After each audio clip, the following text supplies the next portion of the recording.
Selamat datang kembali di channel YouTube saya, teman-teman. Di sini saya akan membahas tentang membuat server on-cloud di Ubuntu 18.04 yang diletakkan di dalam Windows 10. Nah, di sini saya membuat presentasi ini untuk memenuhi pelajaran di pertemuan modul ke-10 Universitas Udayana yang diambil oleh Pak Rudi Hartono, yang digunakan guna melengkapi nilai tugas besar 2, teman-teman.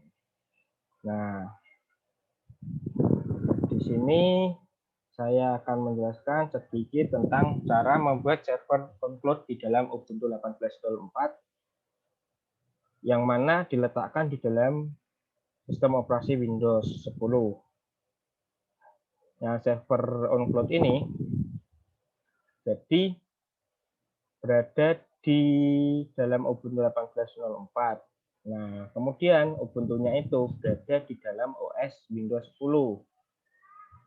Nah, kemudian yang digunakan untuk menginstal aplikasi webload computing on-cloud itu yaitu Ubuntu 18.04. Nah, apa itu on-cloud? Nah, saya akan menjelaskan sedikit apa itu on-cloud. On-cloud itu merupakan salah satu aplikasi open source atau content management system yang mana dikhususkan untuk membuat cloud storage sehingga on-cloud dapat digunakan sebagai media penyimpanan yang terdapat dalam internet. Lambang on-cload ya, teman-teman. Jadi on-cloud ini bisa dijadikan sebagai file sharing juga atau menyimpan file dan berbagai macam hal lainnya. Kemudian kegunaan dari on-cloud sendiri. Nah, fungsi utama on-cloud yaitu sebagai penyimpanan konten yang mana dapat diisikan berbagai macam file, folder, kontak, audio, galeri foto, kalender, dan dokumen lainnya. On-cloud juga memfasilitasi akses sinkronisasi file pada server dengan perangkat mobile ataupun desktop ataupun website. Jadi on-cloud ini fleksibel ya teman-teman, dapat diakses dari mobile phone yaitu HP. Jadi tampilannya sesuai dengan tampilan di HP, kemudian desktop atau laptop komputer, kemudian melalui website. Nah, on-cloud sendiri termasuk perangkat lunak yang mudah digunakan penggunanya, yang mana saat ini menjadi solusi yang bagus untuk mengimplementasikan dalam perusahaan. Sehingga sebuah data yang akan tersentralisasi mengurangi adanya duplikasi data pada sebuah perusahaan. Nah, jadi mengurangi terjadinya penumpukan data yang sama. Jadi misal ada satu orang yang melakukan perubahan pada data, maka data sentralnya itu akan berubah juga. Jadi hal ini tidak memperbanyak data, melainkan memperbaiki data. Dan yang dapat mengubah data itu yang diberikan hak akses oleh pembuat data atau admin, yang mana dapat memberikan hak akses secara penuh ke dalam data tersebut. Baik untuk mengedit, membaca, atau memasukkan saja, nah, itu dapat dipilih ya teman-teman nanti di situ. Nah, kemudian fitur yang dikelola dan yang dimiliki oleh on-cloud. Nah, berbagai macam fiturnya itu fitur kolaborasi yang digunakan berbagai macam file-file yang ada. Kolaborasi file dalam artian itu banyak jenis file ya teman-teman. Ada file gambar, file video, file dokumen, dan file-file lainnya. Kemudian adanya fitur komen dan tag pada setiap file. Jadi bisa meninggalkan tag di dalam sebuah file ya teman-teman. Kemudian pengaturan hak akses. Admin dapat mengatur hak akses untuk setiap pengguna dalam sistem tersebut. Nah, seperti yang sudah saya jelaskan tadi ya teman-teman. Hak akses itu diatur oleh admin. dalam setiap user. Tetapi user juga dapat memberikan hak akses terhadap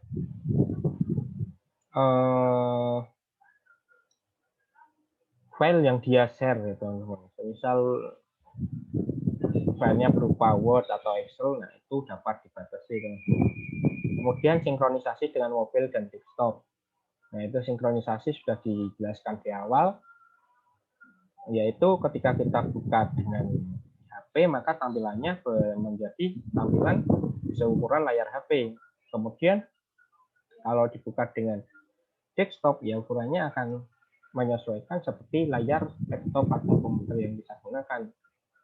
Mau ukuran layarnya 14, 21 dan seterusnya itu pasti menyesuaikan. Kemudian memiliki fitur kalender dan kontak yang menjadi pengaturan jadwal, memudahkan dalam mengatur jadwal untuk kalendernya.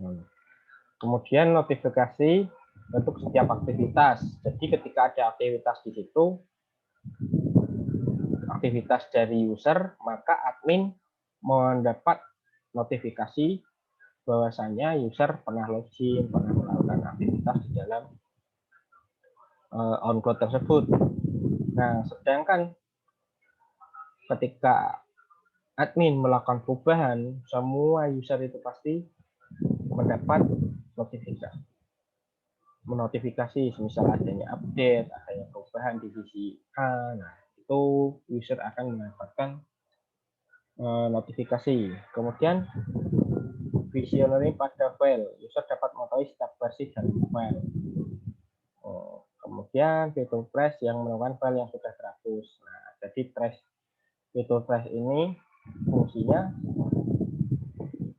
menampung data yang dihapus terlebih dahulu, jadi tidak langsung dihapus secara permanen. Kemudian ada preview untuk video dan musik serta preview foto juga ada. Kemudian pengguna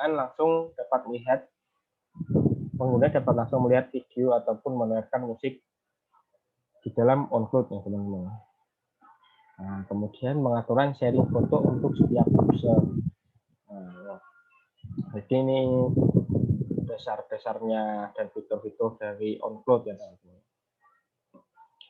Kemudian keuntungan menggunakan on-cloud sendiri. Nah, menurut saya on-cloud dapat memberikan keuntungan, yaitu dapat menggabungkan beberapa cloud storage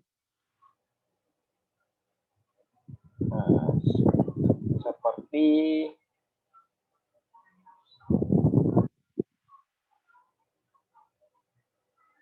on-cloud dapat menggabungkan beberapa cloud storage yang ada seperti Dropbox dan Google Drive menjadi sebuah direktori yang dapat diakses, di-share, diedit pada localhost ataupun jaringan internal. Nah, jadi di Dropbox dan Google Drive itu nanti dapat dimasukkan juga ke dalam on-cloud ya teman-teman, sehingga dapat diakses melalui jaringan lokal, melalui localhost. Ya.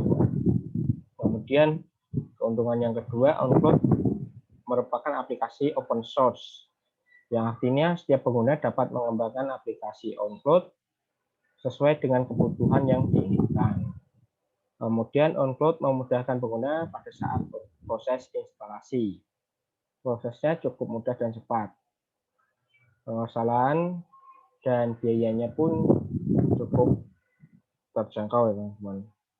Nah, kemudian on-cloud sendiri juga memiliki banyak add-on yang dapat membantu pengguna dalam pengolahan dan pengaturan sebuah file yang ada. Kemudian perbedaan antara on-cloud dan Google Drive. Nah, di sini dari segi pengaksesannya sendiri ya teman-teman.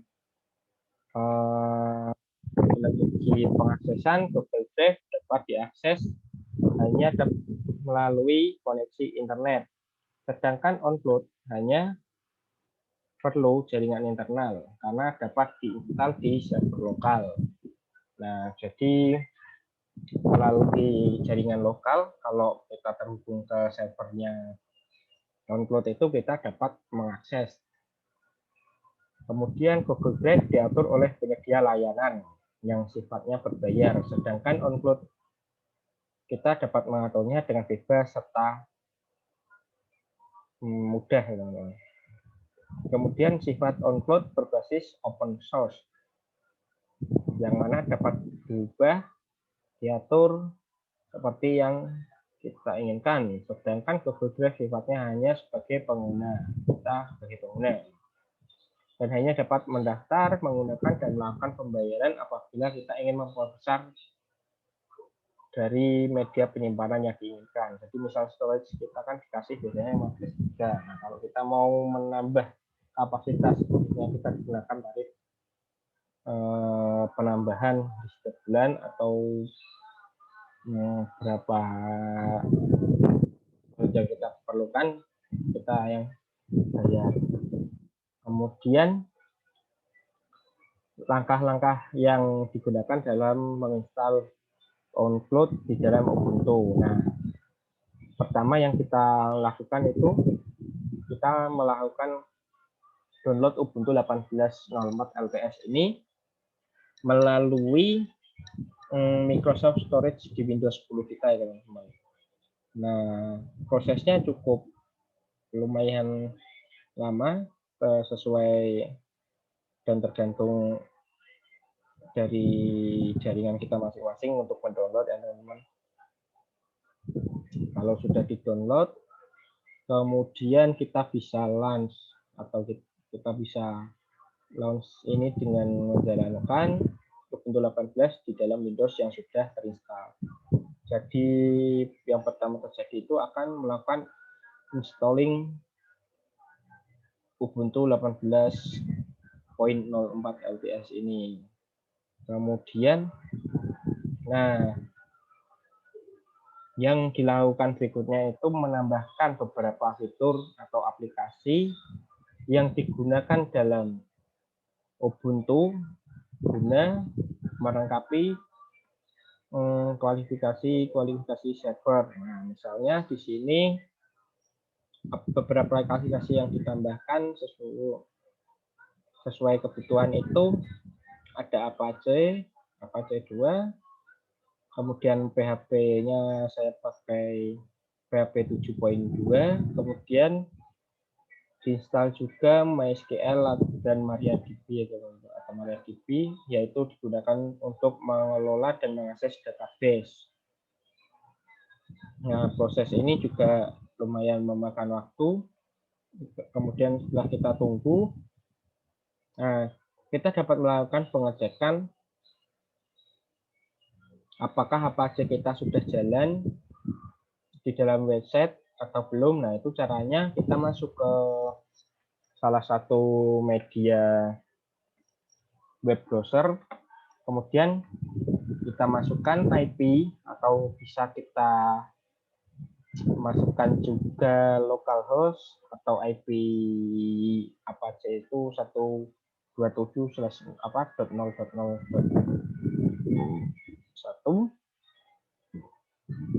ataupun kita bisa memasukkan IP Ubuntu kita. Nah, IP Ubuntu kita bisa kita lihat di Ubuntu dengan mengetikkan atau memberikan perintah yaitu ifconfig.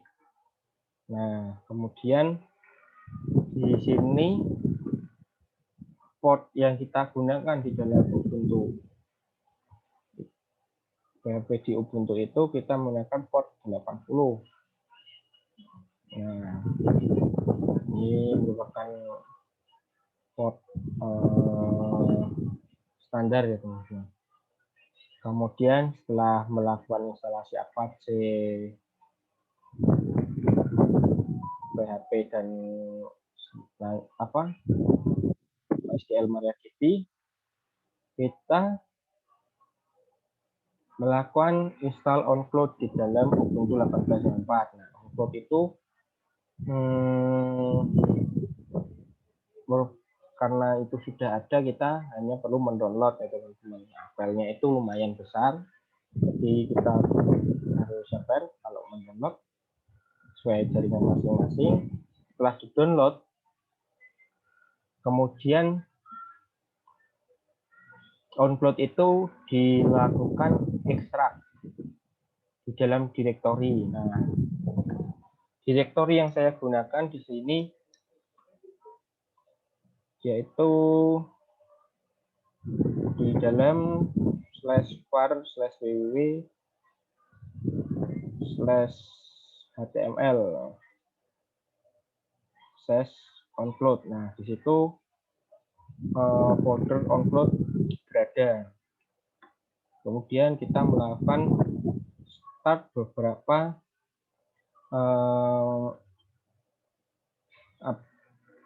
menu di dalam onload.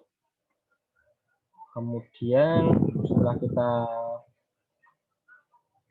melakukan start beberapa aplikasi beberapa menu dalam onload, kita panggil onload-nya, yaitu dengan memasukkan IP yang pertama tadi atau IP localhost IP apa aja dua, kemudian disusulkan dengan